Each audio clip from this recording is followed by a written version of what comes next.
So, welcome to the first ever episode of Changing Lanes. Today, I'm joined by Chris Brown. Chris is a business coach and consultant who does things incredibly differently to the rest of the industry.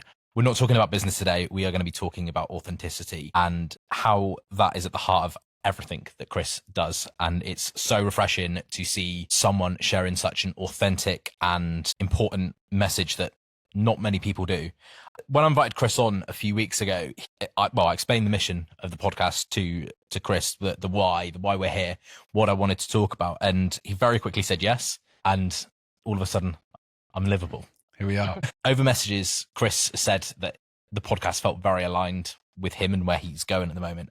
I have a funny feeling that that's going to be at the heart of pretty much the entire conversation today. And I wanted to say a massive thank you for Chris for his time and being here today on the podcast. A massive thank you for sharing your experience and your message at the moment. It's been absolutely transformational for me, just on the outside, listening in. Your work, what you do is incredible and has helped me face in my challenges. And we were just talking, grabbing a coffee beforehand, about how important these sort of conversations are. And there's some similarities between where we're at. So thank you and appreciate it, mate. Yeah, thank you.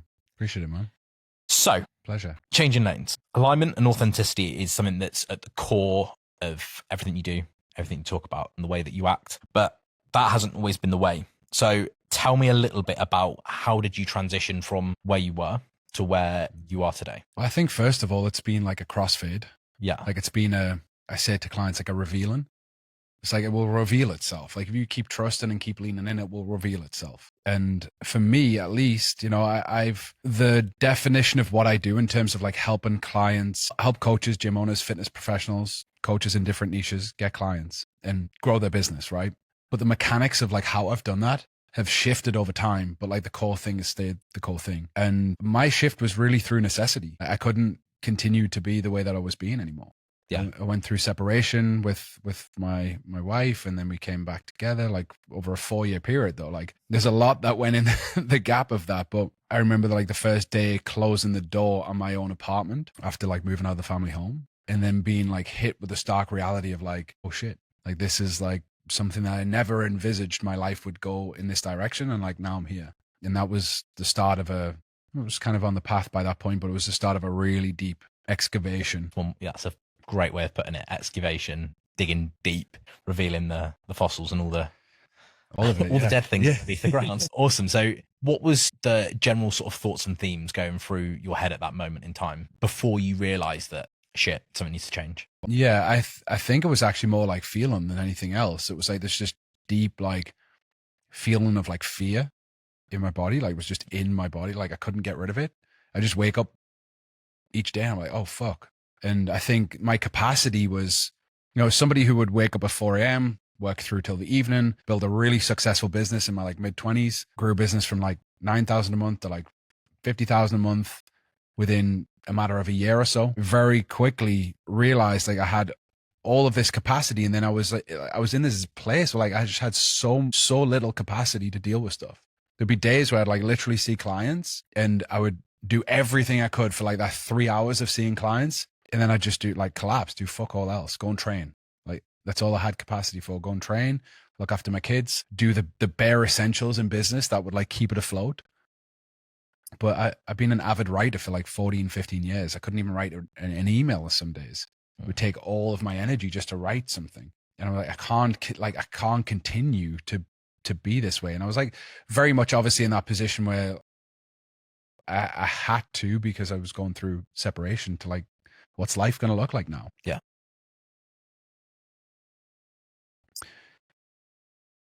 Yeah, like I think everything in my life up until that point obviously took me to that place and that position.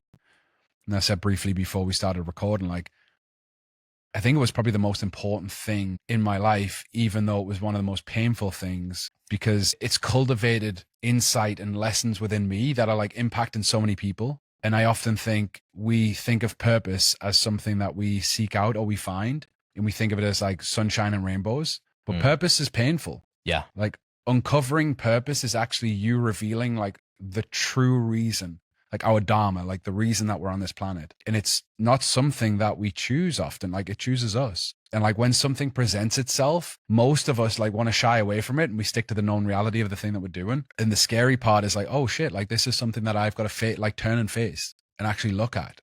And I think by me doing my own deep work on myself, the cascade and impact that has had on so many people around me has been like infinite potential. Like my kids, Danielle and I have been back together and like in such a different space than what we were in before. Like my clients even, you know, like, and it's scary and it's hard and it's difficult. And I just see a huge level of responsibility on my shoulders just to keep living as like openly as I can. Like just stay open, stay open, stay open, stay open, stay open. Even when it's especially when it's hard. Yeah. You know? Yeah. No, I think responsibility is a great word for it, but that moment of just, even when things are challenging, you're up against it and you keep going and you keep going and you keep going. And almost that choice is removed sometimes. Yeah. Yeah. Yeah. I think that's such a fascinating way of putting it. And when you were going through this transition, what did you feel in the moment? Did you feel like you were uncovering the right thing? Or no. That's not what I thought you were going to say. Well, there's a thing called the dark night of the soul, right? And it's like if you ever have like a spiritual awakening, which in and of itself is like a woo-woo fucking thing that might trigger people.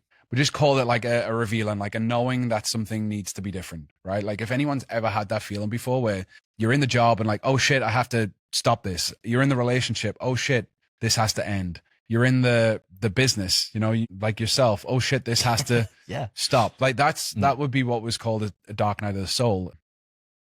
Things often get worse before they get better as you start healing. And it's like you're stripping away everything that you constructed as a child to keep you safe and to maintain love, right? So like we build all of these little things in our life to create safety so we don't get abandoned, and to get love so we don't get rejected.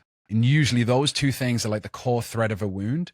And then you start taking away the armor that has kept you safe and kept you and I say quote unquote safe, quote unquote loved, because equally those are the things that prevent you from feeling safe and prevent you from truly being loved, right? A lot of us would rather have like safety over love. Yeah, massively. So much of life is about being safe, knuckling down, building that structure. Like there's such the dumb thing is to, you know, find a person, buy a house. That's it. Totally. Yeah. That's the blueprint. Yeah, the traditional blueprint of, you know, life. What was really interesting for me is like we can look in life to people that inspire us, athletes, entrepreneurs, coaches, business leaders. And when it came down to like who inspires me in love and relationship, really hard to find, extremely hard to find. I didn't have any model of that. Like and like my parents are still together. I love them, would want a different relationship to them. Yeah. Not that I love their relationship for them. But I've got to find like what is the thing that truly lights me up, and like what is the thing that I want to cultivate? What do I want to model to other people? And so I started like this concept of like if I want people to follow me, if I want people to, I'm not even follow, I'm just like live and fully express the best that I can in public is what I'm doing. I don't give a fuck if people follow me. Dancing your dance. I'm just doing my thing, sharing content. To me, the way in which I do things in life, like sharing content is like it's a thing that I do. I externally process in public. Yes. Yes. Yeah. I can relate to that. So yeah, for me, like not being in a position where like posting content, I think for me, I've gone a bit of a radio silence all of a sudden. I think that's been so beneficial to have that circuit breaker. But there has been this element of like, I miss putting it out there. Now, whether that's the dopamine rush and the likes, the you know, the comments, this is great, or, you know, this was praise, funny, yeah, whatever. Like that's been such a big switch for me is not doing that. And there is this urge to come back and to do it. But there's so many points in my life where I'm like, it needs to be done in a different way. You get like you said, you know, it's not the thing that's wrong. It's the way that you've approached it. Dude, yeah, it's the fuel source. Yeah. Is what it is. Yeah. Right? It's like if we fuel ourselves based on praise, recognition, the desire to be loved, the desire to be admired, which is a lot of my chase. Yeah, dude. Like my past would be like create content, who's liking it, who's commenting, like it would be so inbuilt into that. But the reality is now it's how I create is a revealing of who I'm living as. And it's a really different way for people to think about growing their business or to step into something new, because we're taught like, I help this person in this time frame get this result without this problem. And the reality is like that old paradigm, in my opinion anyway, and I'm pioneering this, like that is dying. Yeah. Like I want it to die. The amount of 5130s I've written. Yeah. Dude, fuck women who want one thing in 30 days. Fuck hacking, go deep. Like that's, we're at this play of life where we need to go deeper. Yeah, we're going to go ad lib off of that of, like it's, I hate it when I see podcasts or, or stuff on social media where it is such and such hack, life hack, this hack, these 3 tips too. It doesn't work like there's not very rarely is there one singular action that fixes problem. It's many a different thing. Total. And you know what it is though? It's like you stay surface level, Like if you keep looking for hacks and tips and tricks, the quick fix, you will continue to stay at the layer that is not providing the level of fulfillment that you want. Massively. Like you're off purpose, you're off fulfillment. So many people are doing shit out of obligation. That to me is not depth. The awareness and the know, like what I've cultivated with my teachers is like the awareness to know. And one of my teachers, Kendra, she's unbelievable. And she said she woke up one day and her most popular program, she just got this whisper and it was like, that program's dead. Like stop selling that program. And it was her main like income generator. And she's so tapped in that she really trusted that voice. And then she's like starting to argue with it, like, what should I do? What should I do? And it was like, no, just stop this. And the level of trust that you need in order to like really trust that, I think is huge. And for everyone, that's not for everyone, by the way. Like, I'm not saying cut off your income because I don't think that's smart either. But no. But like allowing space for something to emerge, for something to birth, like there is a 9-month incubation process as a baby, development like into a fetus, into a baby to being born. And yet we want to take an idea and birth it in a minute. Yeah. Yeah. So it was completely off the record for the second, but yeah, there's words. So I can't even get my words out now, but what you're doing here is you're verbalizing what I'm thinking. Mm-hmm. I don't have that skill yet to put that into words and into where it's going. But yeah, like I think it's so, it's having that moment and the whispers and things along those lines where it's like you said, it's a 9 months to grow a human. Yeah. It's not going to happen. Don't get me wrong. It'd be lovely if it did. Totally. But it's like, unfortunately, dude, like, you know what the funny thing is that people want these things. I remember I spoke at the last event with my teacher, John, and I got on the mic and I shared, and I'm like, there's this thing in my family where like we almost make it, like everyone almost makes it. And I was like, I want to break that cycle of like almost making it. I look at my grandparents, my parents, sister, myself, where there's like almost, but not quite. And it's like, dude, what if you were just impatient? And it just like, I was like, oh, okay, like I want it quicker than it's happening is basically what I was saying. Like I want it now, instead of trusting that when it's ready, it will reveal itself. And that's something that today's world, we can grow businesses so fast that we often bypass the work to like hold the weight of the thing that we build. Yeah, the chess, not checkers. The strategy, the longer term play, setting up something down the line, rather than how can I get from A to B as quickly as possible. Yeah. It's less about the speed. I certainly feel from, if I sit here and look at the last 11 months, which have been an incredibly challenging time for me, but it has been so much revelation, so much learn, so many insights and changes of perception for me personally. And again, I've been notoriously impatient. Like, now, I want it now, I want it quick. Like, how can I cut corners? And there's always been this overwhelming feeling of like things, like you said, things falling through, it just feeling cardboard. It's not sturdy. It's not real. And it's one of those ones of like your life will just keep teaching you the lesson until you learn it. Yep. The same thing keeps happening. It's a message of, well, dude, because you are in it until you change the part of you that keeps creating it. You will keep creating the mess. Yeah. I love I'm not sure who coined it, but the common denominator of all of your problems is you. Yeah.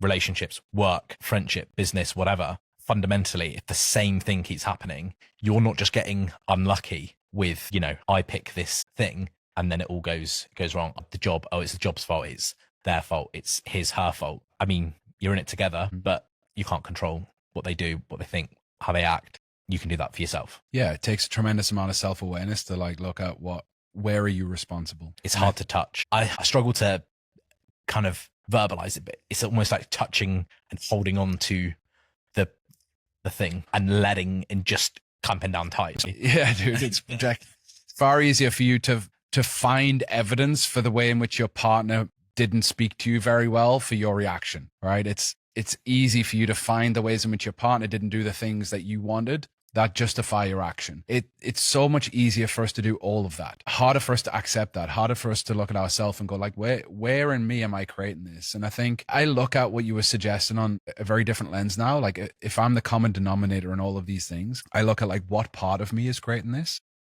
Interesting. And it's like the next. Yeah. So I don't want to be like, it's me. I'm the problem. It's, I'm the problem. It's me. Yeah. I don't want to look into that because I think that's disempowering also. Because now it's victim. Victim. Yeah. You've done that again. Yeah. Your fault. Shame it's always you. Shame spiral. And now it's like, oh, okay, like what part of me is present in this? So like, is it a piece of manipulation, or is it a piece of like, am I trying to manipulate this situation to get love? Am I trying to manipulate this position to feel safe? I play two ends of the scale. It's like, I want to be, it's like part of my patterns. And I've worked extensively on this, but huge drive to be acknowledged and recognized and praised. And then a massive part of me that doesn't want to be seen to be doing something wrong. Right. And so you end up in this like really weird box. It's like, you don't push the boundaries. You seek validation, but you don't push the edges because you don't want to be misunderstood. Yeah. And that's not a free place to live, because now you're unlikely to uphold boundaries. You're unlikely to have a deep sense of integrity with self. You lack the internal compass to navigate things, because you would rather get the validation and avoid the rejection. Massively. And it's one of the scariest things is the rejection, like the real truth, but which again presents as rejection, getting rejected of, not being in the tribe, not being in, being ostracized from the tribe or being perceived to be different. Yeah, we can talk about how that comes from a caveman and if you're out on your own and blah, blah, blah, blah. Like, but fundamentally, you need to think of it like it's not caveman times, it's 2024. Like the world that we live in is that truly serving you?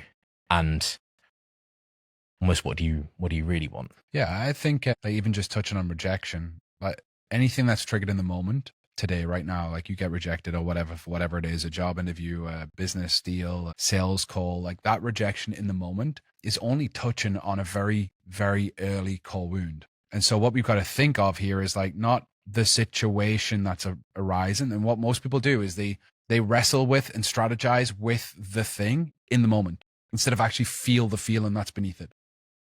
Does that make sense? Yeah. So they're like trying to rationalize, I didn't get the job because of this, or I didn't close the deal because of that. And blah, blah, blah. It goes back to the finger pointing. Yeah, strategy's cool. But like if there's a feeling of rejection with that, the feeling is more to do with something way deeper that was way earlier on in our life. And until we begin to acknowledge that feeling, where that came from, what our deep suspicion of self is, right? What our deepest belief about ourself is like such an important part for us to be aware of, because that plays out in everything that we do. Yeah.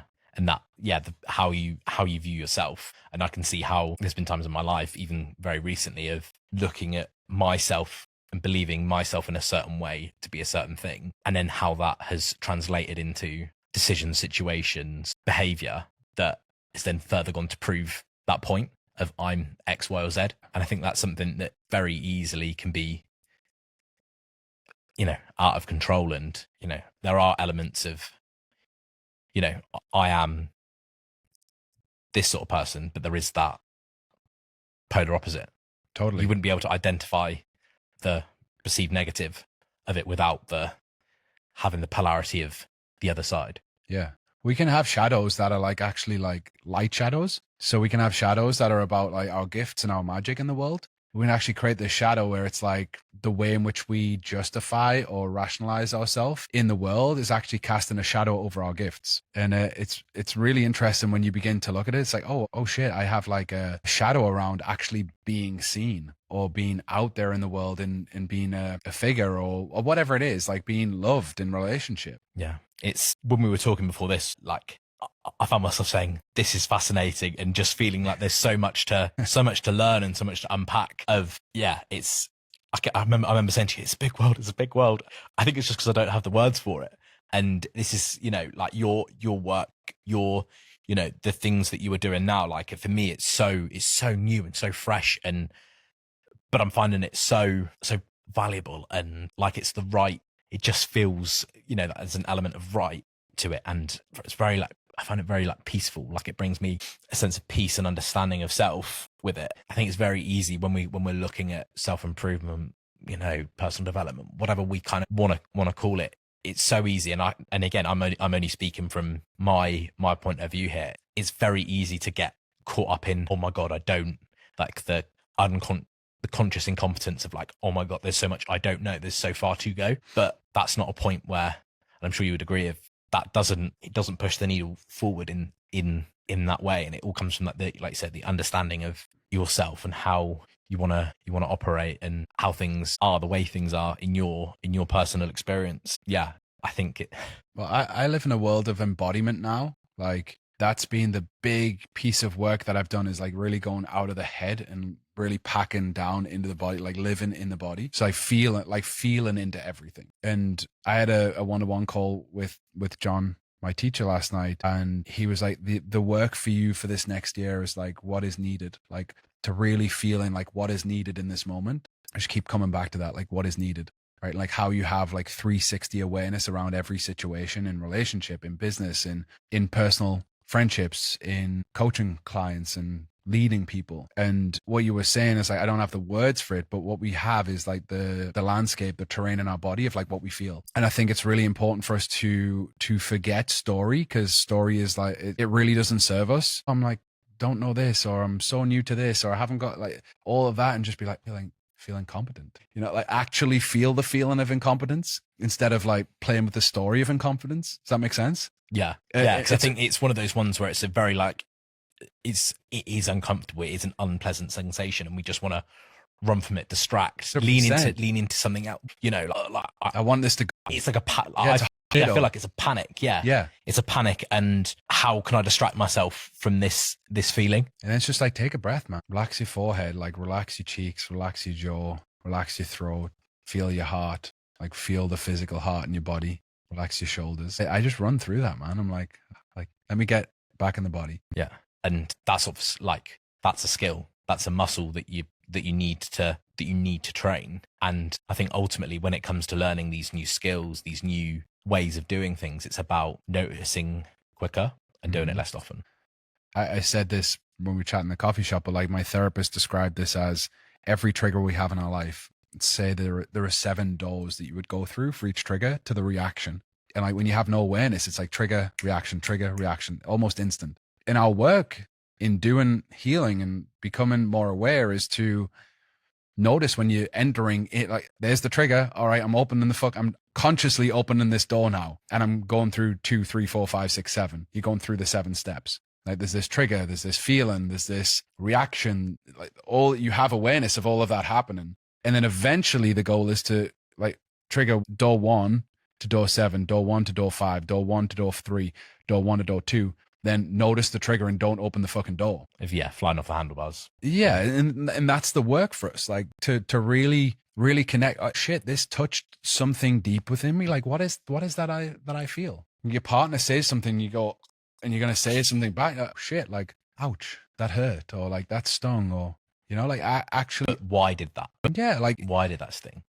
Well, what most of us do, if a partner says something that is cruel or unkind, is like we bite back. And instead of like the way in which we navigate that would be going and actually feeling the impact of the words that they said, instead of like projecting. And most of us aren't doing this. We're just not feeling what's actually alive for us.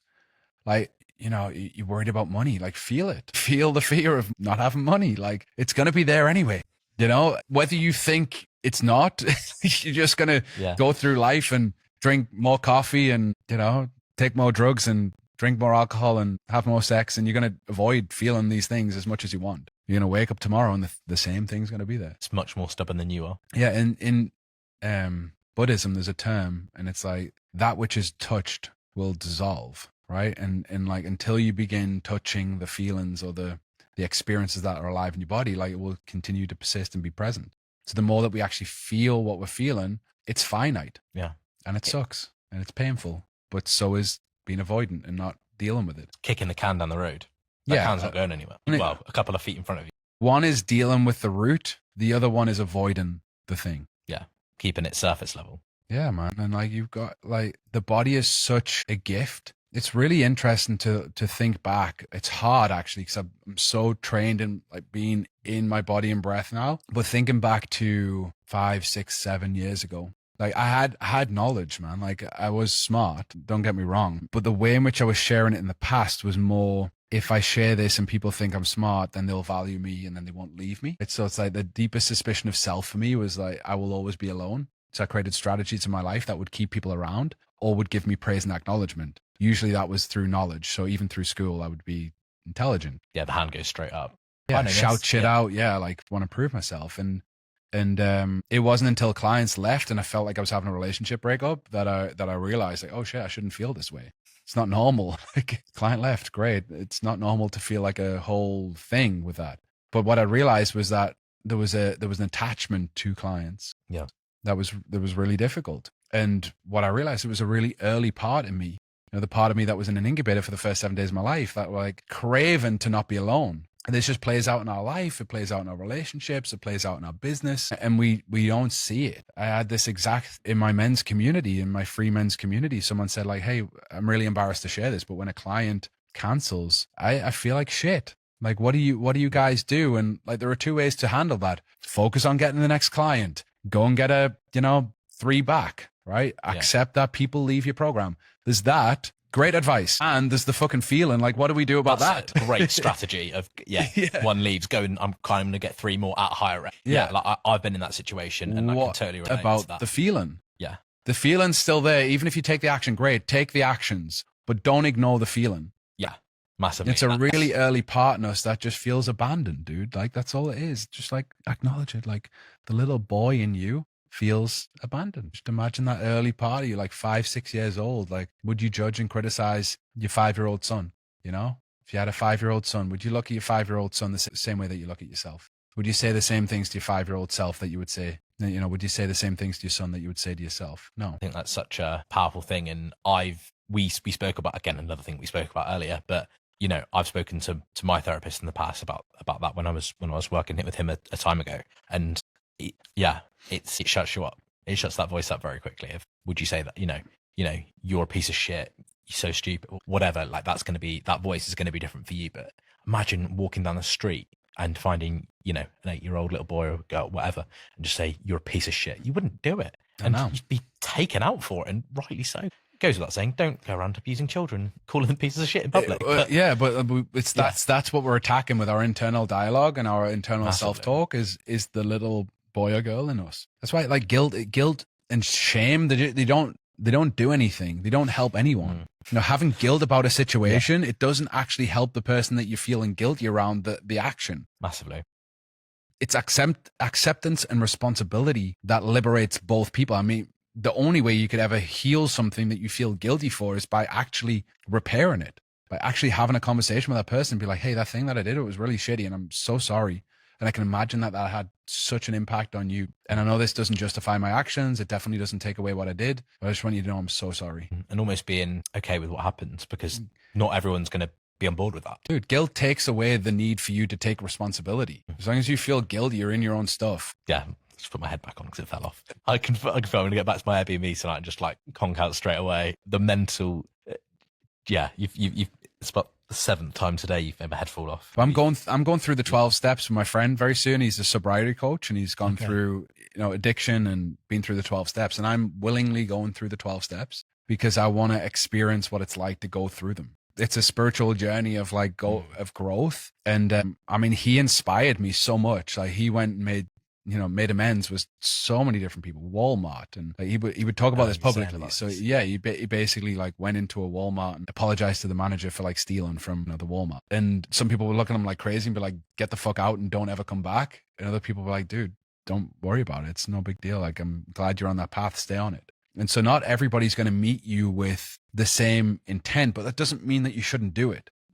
Right. And I think about being a man of integrity is like, clean up the shit in your life in any way, shape, or form. There are conversations that are on my horizon that I have to go and have from like 10 years ago, 12 years ago. There are people that I need to speak to put things right. And by putting it right, it's like, at least if I lean in and say my thing and they take that however they take, I'm disconnected from how they receive that. Yeah. But that's responsibility. Guilt and shame don't do any of that. Guilt and shame keep you stuck in your own shit. Yeah. Amazing.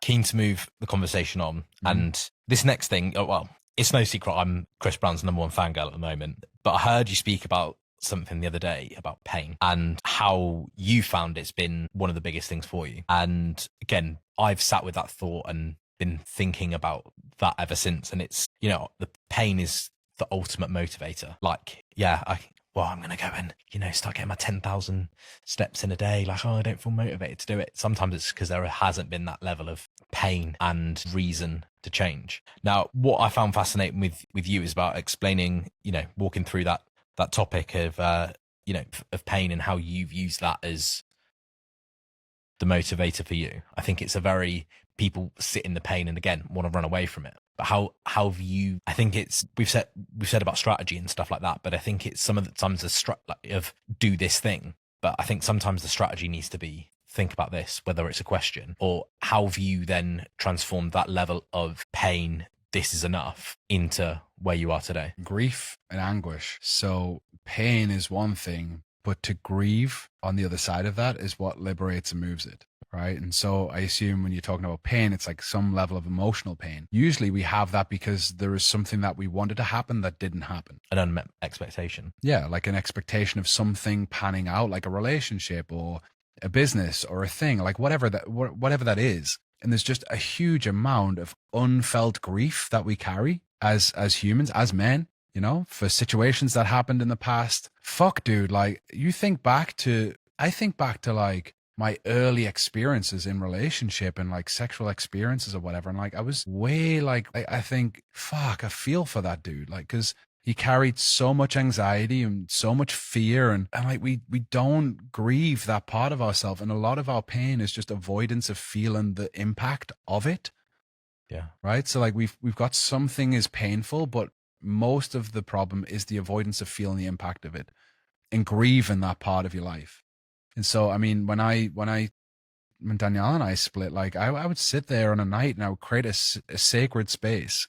I have an altar, something I haven't really spoke about a lot, but like I have an altar of items and things that mean a lot to me and like little things, some crystals in there too. I like to get a little woo woo every now and then. And you woo woo.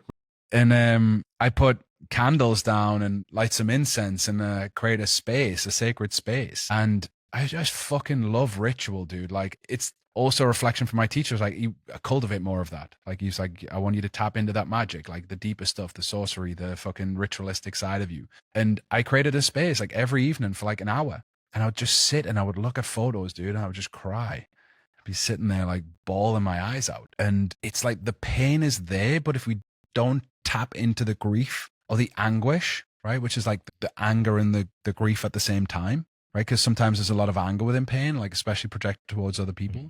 That anguish and like really touching that and feeling it, it will just continue to be there. But like grief is like a bottle of fizzy drink, right? You let a bit of air out, there's less pressure in the bottle. You let a little bit more out, less pressure in the bottle. Like pain is a gateway, really, ultimately.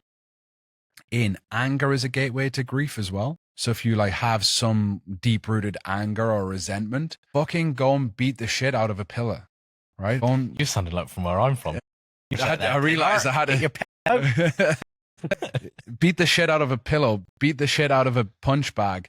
But like, it has to be like almost to the point where I've done so many of these anger exercises. Like you have to get beyond the thinking mind. Like you just got to get fully into your body and just fucking like go and set a timer for like 3 minutes and just go. until like you're completely depleted and exhausted on the other side of it. And then what usually happens is you fall into the tears. Especially for men, it's super hard to access tears. Yeah, I think there's been times over the past sort of year or so where I've felt, and we were talking about it earlier, I've never been a particularly teary person, but there have just been little things that have just sent me over the edge, or conversations, or, you know, podcasts, being in that environment, going through that level of thinking where it just starts happening. But then that's allowed me to be like, you know, you watch an emotional movie. I'm a bit of a sop at heart. Like Christmas, Love Actually comes around and the tears start flowing out. And it's accepting that side of you and accepting, like, being okay with these different parts. And I think especially,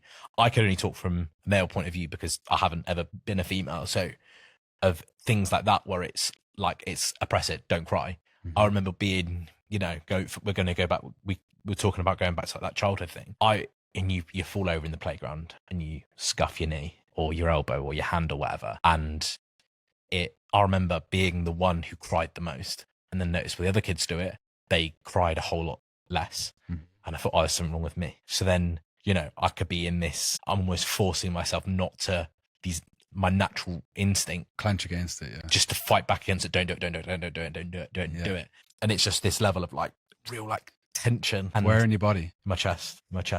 And it's sort of like, you know, don't breathe. Like, and people do that. And it's what, you know, I've learned through, you know, starting, for example, when people do exercise, they don't breathe.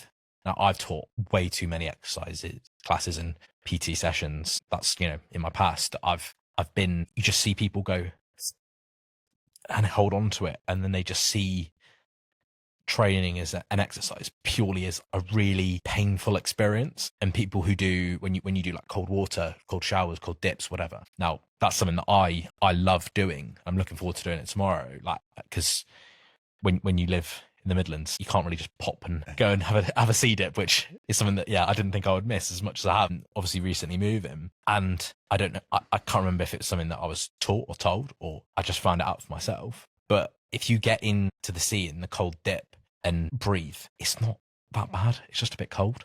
Right. And you can always get warmer, and it's just fighting against this. If you let that go, if you let that tension really deep inside you, like for me, it's very much in my chest. Like I feel it, and it just feels like this breathless experience. Once you actually allow yourself to just breathe normally, and get the breathwork side of thing, it's not my realm, it's not my world. I'm not trying to claim to be an expert with it, but it's, you allow, if you act normal in that situation, it isn't as bad as.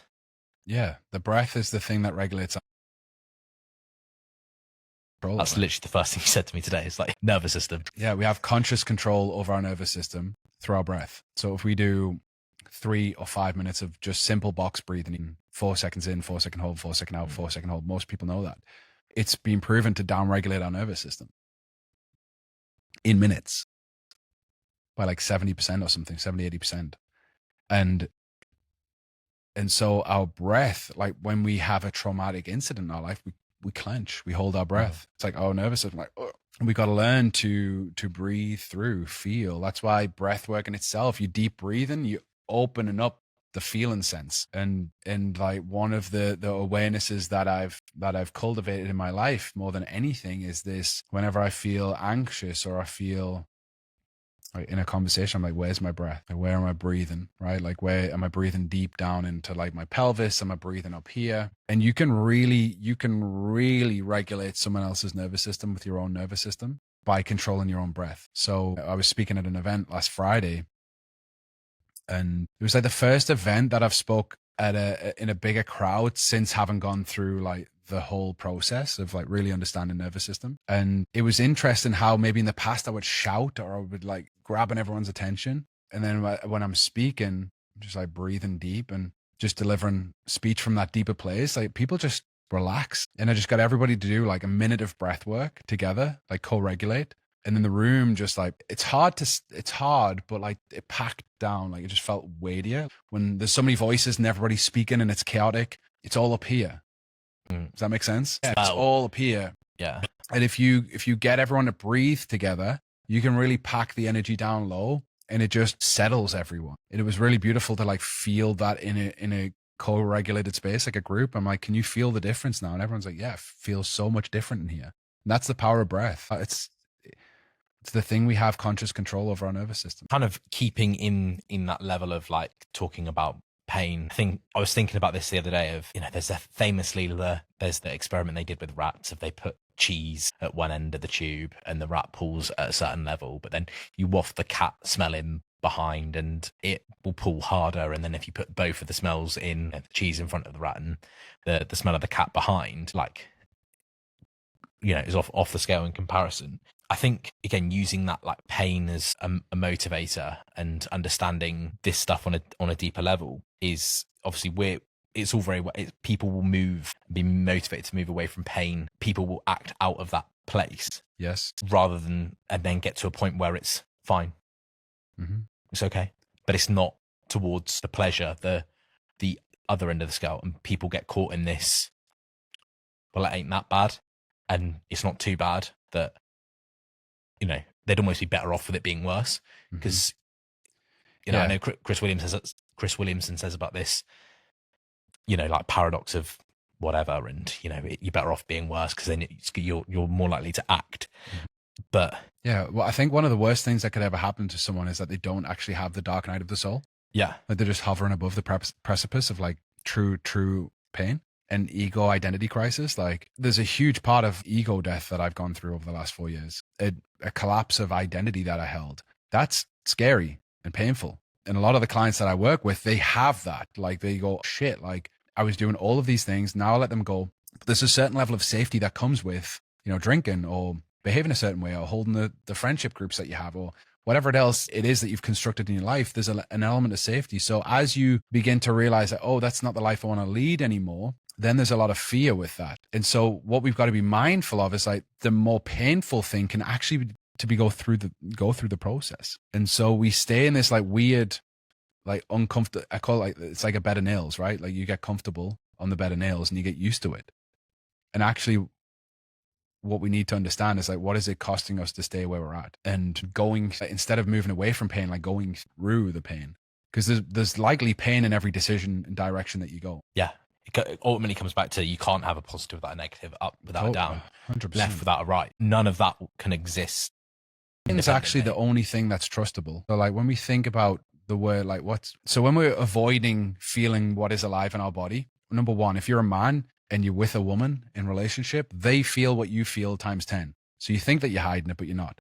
They know, right? You can do whatever you want, but they are just deeply intuitive. The feminine is deeply intuitive. They feel way more than us. They're way more practiced than us at feeling. We were warriors, hunters, killers, for the hundreds of thousands of years. And then the last 70 years, 100 years, 200 years, men have like had to feel and tap into their own feminine. And so the only thing that is trustable is what is true. And what is true is our truth, right? Like, what are we feeling in this moment? I feel sad. I feel lonely. I feel afraid. I feel whatever. That is trustable. And so if we want to be a more trusted person, then we have to start living from our truth, which is the reality of our situation, which is the real thing that we're feeling. Because as long as we cover that up, mask it, push it aside, avoid it, that's actually not truth. And then that's not trustable.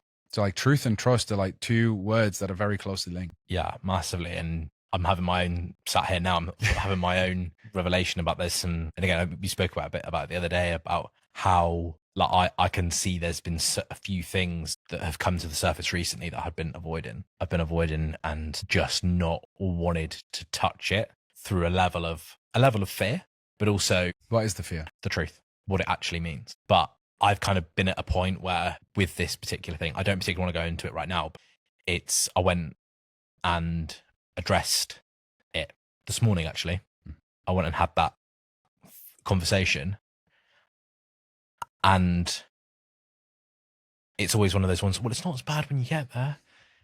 But I actually feel by letting go and dropping that, I felt this real sense of being in control with it and a level of calmness. And my perception going into that was I was just going to be made to feel like shit and like I was a dickhead and I'm an idiot. And I'm like, well, that's projection. I was like, well, I don't. My initial thought was, I already know. I've already felt that.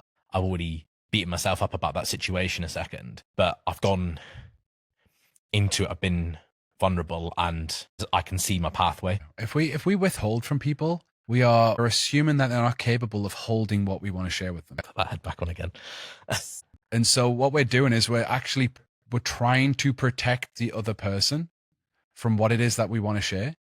And as a byproduct of that, we're actually in a projection loop within our own head. We're having a dialogue with them, but through ourselves. And actually the reality is to like sit with that person and be like, this is uncomfortable. And I trust that, you know, they can hold it. And if they can't, then they can't. But like, we have hooks with people, right? And like what happens through our life is that situations and scenarios occur and something happens and there's like a weird tension in a space. I was actually in the airport on Friday and I seen someone. I'm like, fuck. And I said to Danielle, he's on my list. And I didn't realize till now, until I seen him, because I don't feel comfortable talking to him. And there's like an energetic hook between us that I would like to clear. I don't want to live with that for the rest of my life. And I certainly don't want him to feel that way and be like, hey, listen, this situation, I think it was a third party in this whole thing, but I don't feel comfortable. I've seen you in the airport. I don't feel like I could have come up and speak to you. I just want to know that if I did anything to you, I'm sorry. Like I didn't mean to hurt you or hurt your feelings. Is there anything I can do to make this better? And like his response might be whatever his response is. That's his stuff. I trust that he's capable of handling the thing that he needs to handle. A can of worms. Yeah. I mean, we can keep spiraling, you know? Yeah, no, of course. I mean, I have 3 clear topics I wanted to speak about today. And so changing lanes, pain, and the third is happiness. Happiness for me, it's really simple, but I think there's a level of complexity that goes alongside it. And it breaks my heart a little bit and I'm guilty of this in the past as well, of saying, I just want to be happy. But I know when people say that, they probably don't mean what I'm about to say, but I just want to be happy. That's all you want. Surely there's more to experience from life from that. Yeah. I don't want to be happy. I want to be present. I want to experience everything that life has to offer in the moment. Like, my goal is not happiness by any shot of the imagination. My goal personally is to be present with all that is. And that's it. I think that presence is such a interesting thing of, you know, I look at the times where I act like I don't want to act. I say things that I don't truly mean. I make mistakes from a place of not being present. Yeah. Mostly it's us checking out of the moment. Like we're acting out through our stuff. We're completely disconnected from body usually. And we're like, when we're acting out or we're reacting to something, it's like, when people say that, what do they say? They've lost their head, right? It's like, so the energy just blows out the top of the head. And so the work is to come back like deep into the body, like feel. And I think happiness, it's a strange topic, happiness, because of course we all I'd rather be happy than sad, but like I wouldn't rather be always happy and never sad, you know? Again, it brings it back to that polarity. Like I don't go around wishing to be sad, but there's been times where I've caught myself in negative emotions, high emotional states where I turn around and just start giggling. And I'm like, it's two sides to this coin, mate. Yeah. The thing that I like want to cultivate and I have been cultivating in myself is range. Yeah. So like width, like the ability to feel it all. You know, I lived in such a narrow window for a very long period of time.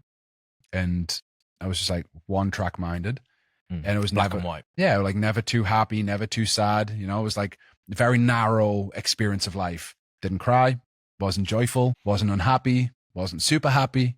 You know, it was just like narrow. Now I want the whole experience, the whole every range of emotion and the capacity to cultivate the capacity to be with it all. Interesting what you say there about be with it all.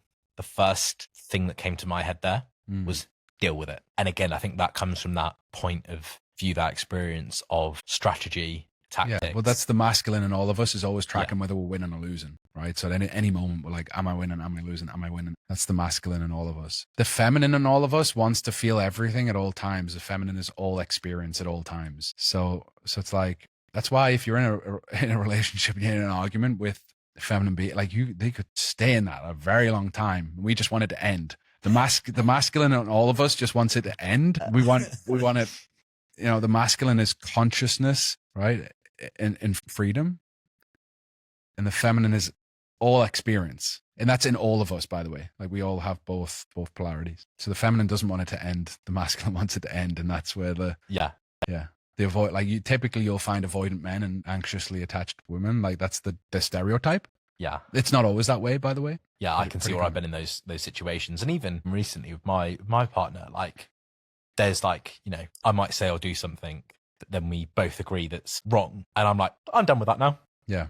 But it's not done with that. Yeah. And I get reminded that that's not done with. And it can be over something very trivial, changing the bin, told off for that. And I was like, yeah, my bad. Won't do that again. And that. Do you know how the feminine receives that? It's dismissive. It breaks their heart. Do you know why? Because it's lack of awareness. And the currencies that the masculine in all of us can like cultivate is depth, awareness, presence, attunement to your partner's nervous system. And like mostly men get complaints from women in relationship through lack of awareness. They leave their shit lying everywhere. They piss on the toilet seat. They leave the toilet seat up. They don't take the bins out. Like it's lack of awareness. And like I'm not immune to this, by the way. I'm saying this and I have awareness of it and I still fuck up sometimes, you know? That's a text at 9 o'clock tonight. It's never the bin. Yeah. It's nothing to do with it. No. And it's like men try to rationalize. It was just a bin. Don't like logic and reason with it. And the reality is like, oh shit, like she sees that as an act of like heartbreak. Like I'm not seeing her heart, not feeling her heart. Yeah. I'm not holding awareness for us both. Yeah. I'm not leading. That's making me think about the bin situation. And like, I was like, oh, that's really trivial. My bad. I fucked up. But it's, you know, like I can see how that's pissed you off given what had happened on that day, for example. But it's a lack of care. It's a lack of awareness, you know, in that. And like, that's what we have to cultivate. Just like constant, like 360 awareness all the time. What are they feeling? How do I feel what they're feeling while also feeling what I'm feeling and being like attuned?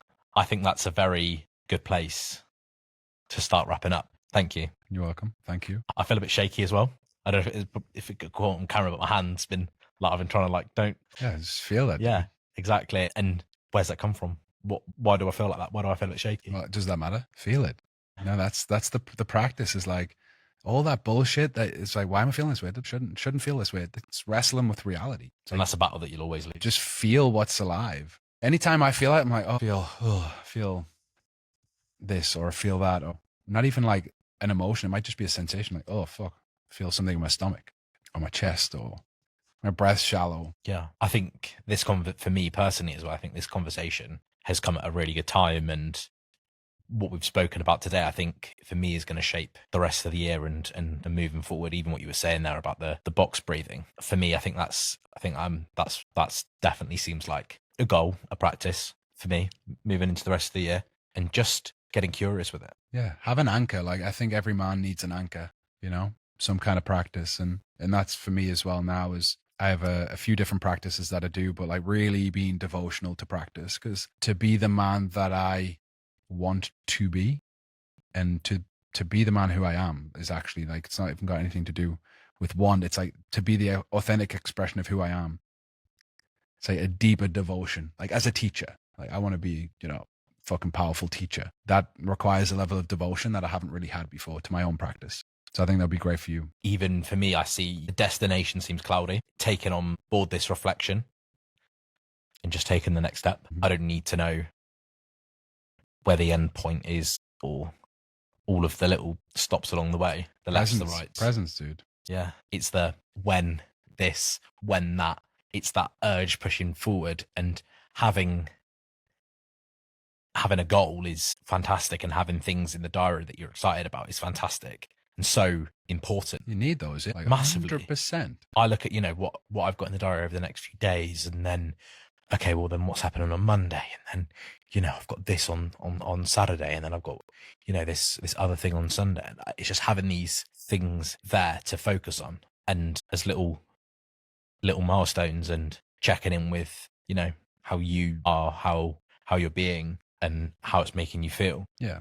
It's like having a future that pulls you forward without truly disconnecting from where you're at. Doing both, holding both, you know, like we have awareness. Like, do you have an awareness of the thoughts that you're having? Like, you're aware that you have thoughts? I guess so.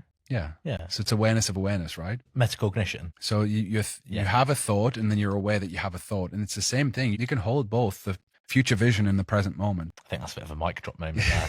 I usually have a smart little remark to come up with a little at the end, but I don't think that's necessary. Well, thanks for having me, man. Thanks for having me. Episode 1 done and dusted. Where can people find you? It's me, Chris_Brown, Instagram, and it's me, chrisbrown.com is bubbling. It's not live yet, but it will be probably by the time this comes out.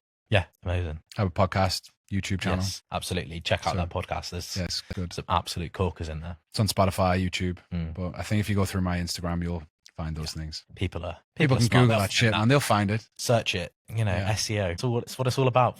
Easy to find. It's hard having Chris Brown as your name, though. I can imagine. Producer loves that one as well. Yeah, no, because I said I was chatting to a friend the other day. I was like, oh, I don't know, going to Liverpool and doing this podcast. Oh, okay. Who with? Chris Brown? And they're like, what, the rapper? Yeah. How do you know him? And I'm like, not quite. It happens all the time. Yeah, I can imagine, mate. I can imagine. Very different people, bro. Very different ideas. Thank you. Thank you, Betty. Appreciate it. Appreciate it.